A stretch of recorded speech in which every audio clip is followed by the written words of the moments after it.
kung may utos ba ako na patayin ninyo yung tao na nakatali yung paa, pati kamay sa likod, or assassinate them.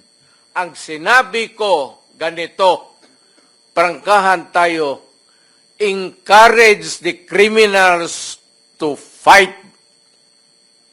Encourage them to draw their guns.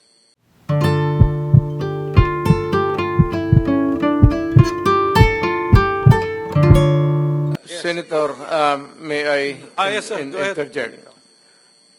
Lahat itong sa right side ko, dumaan ito ng Chief of Police, Police Director.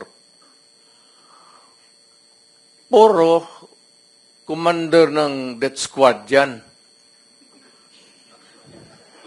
I thought there was no existence. Trabaho ng pulis yan.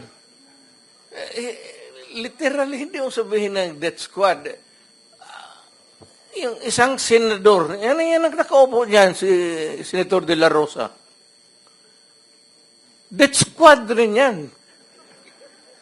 Because they were police directors handling the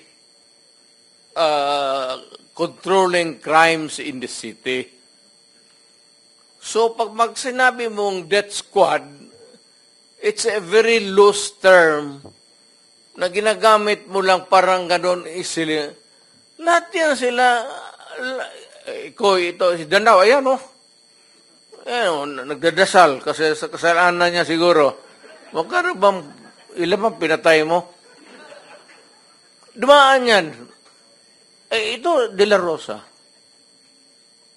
Tanungin ko sila ngayon. Tanungin ninyo. Openly, lahat yan dumaan pagka-police chief. Pati yan si Gamboa. Tanungin ninyo. Danao, kung may utos ba ako na patayin ninyo yung tao na nakatali yung paa, pati kamay sa likod, or assassinate them. Ang sinabi ko, ganito, prangkahan tayo, encourage the criminals to fight. Encourage them to draw their guns. Yan, buhay yan. Ayan ang sila, yan ang instruction ko. Pati yan si Kuy. Encourage, pati yan si De La Rosa, encourage them lumaban. Pagka lumaban, patayin ninyo para matapos na ang problema ko sa siyudad ko.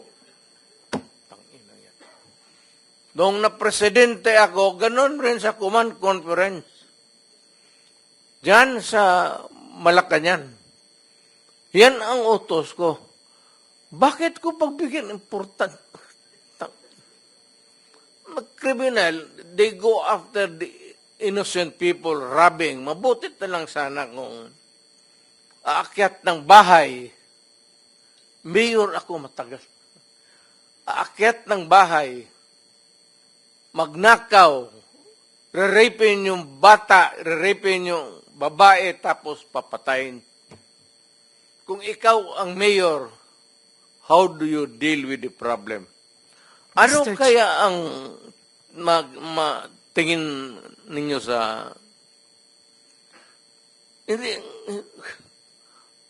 I'm sorry to tell you, I'm sorry to express to the nation.